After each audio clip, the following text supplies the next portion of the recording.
Well, the 2025 budget has just landed, and believe me, it's kicked up a storm, especially for UK property owners. To help you make sense of it all, the experts at My Tax Accountant have been going through it with a fine-tooth comb. We're here to break down the one big policy that everyone's talking about, this brand new property tax. So let's cut to the chase. The biggest question on every homeowner's mind right now is my home about to get more expensive? For a certain group of people, the answer is a definite yes, and the financial hit could be pretty significant. So let's dive in and see what this really means for you. As announced in today's 2025 budget, there's a new annual tax coming, and it's aimed squarely at high-value properties in England. Our job today is to give you a clear, no-nonsense explanation of how this new levy is going to work, and most importantly, who it's actually going to affect. Let's start with the headline number, the one that catches your eye, £7,500. That's the maximum extra tax some homeowners could be paying every single year, on top of their existing council tax, if their property is worth over £5 million. Wow. Okay, so here's the roadmap for what we'll cover.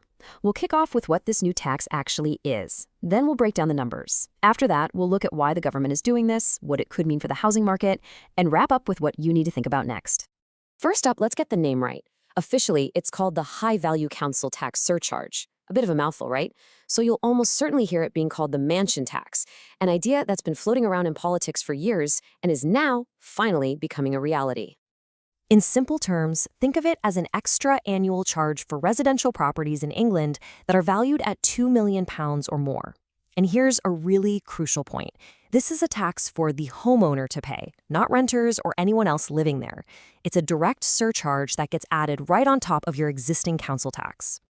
So who's actually going to feel this? Well, the government estimates it's a very targeted group.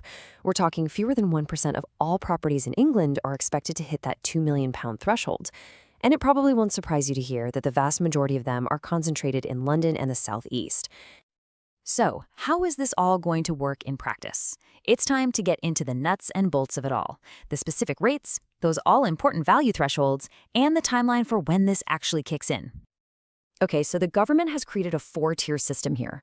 The surcharge starts at £2,500 a year for homes valued between $2 and $2.5 million. From there, it steps up to £3,500, then £5,000, and finally hits that top rate of £7,500 for any property valued over $5 million. Let's make this feel a bit more real. Meet Sarah. She's a freelance business owner living in London, and her home is currently valued at about £2.2 million.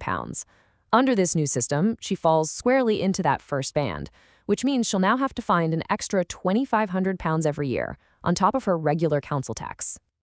Now, this isn't happening tomorrow, but the wheels start turning pretty soon. In 2026, the Valuation Office is going to start identifying all the eligible properties.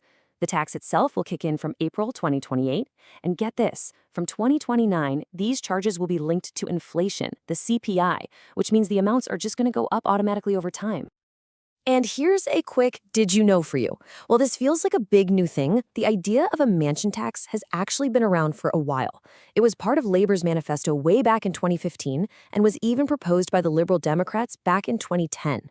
So this idea has been waiting in the wings for over a decade. Now let's look at the next step. This all begs a pretty big question. Why now? Why introduce this tax at this specific moment?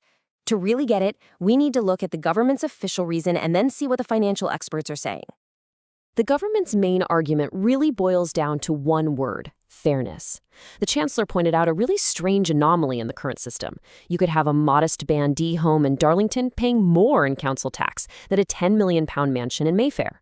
This new surcharge is being sold as a way to fix that weird imbalance.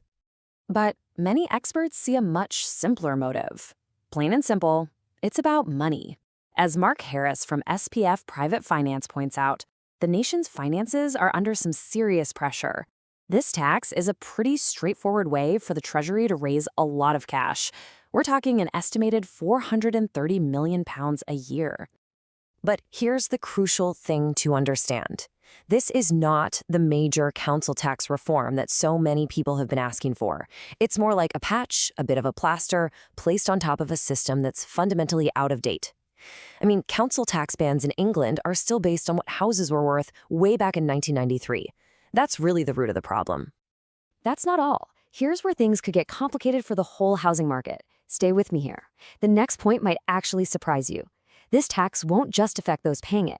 It could create a ripple effect for everyone. So what are the experts predicting? Well, first, a potential slowdown at the top end of the market as people decide to just stay put. This could also create a flood of homes for sale just under that £2 million mark, and it might even make people think twice about doing home improvements if it risks pushing them into a higher tax band. And as John Fraser Tucker from Mojo Mortgages points out, a slowdown at the top of the market doesn't just happen in a vacuum. He says this hesitancy reduces market mobility, which can actually jam up entire property chains, affecting buyers and sellers all the way down the ladder. And this brings up one of the biggest, most sensitive issues of all. What about the people who are asset-rich but cash-poor? Picture a retiree who bought their home decades ago for a small sum. The value might have skyrocketed past £2 million, but their income hasn't. So how on earth are they supposed to find thousands of extra pounds every year? The government has said they recognize this problem and they've promised a support scheme. The most likely option looks to be a deferral plan, which would let homeowners put off paying the tax. This tax debt would then be settled up when the property is finally sold or from the owner's estate. But, and this is a big but, the exact details are still up in the air with a public consultation plan for next year. So what does this all mean for you and your financial planning? Let's break down the practical next steps you should be considering if you think you might be affected, either right now or maybe in the future. Okay, here's a pro tip for you, straight from our experts at My Tax Accountant. If your property's value is hovering anywhere near that £2 million mark, getting a professional valuation done now could be a very smart move. It'll give you a clear idea of where you stand long before the official government valuations start in 2026. And just a quick but really important disclaimer. The information we've shared today is for general guidance only. It shouldn't be relied upon to make financial decisions. Tax rules are complicated. They can change, and everyone's personal situation is completely unique. So, to recap your next steps. Number 1, get a clear, realistic idea of your property's current value. Number 2, take a good look at your personal finances and your budget. 3, think about the long-term impact of this new annual cost. And finally, and most importantly, get some professional, personalized tax advice before you make any decisions. For that kind of personalized advice on how this new surcharge affects you, or for any other tax questions you might have, the team at My Tax Accountant is here to help. You can give them a call on 0208 570 8531, or you can drop them an email at info@mytaxaccountant.co.uk.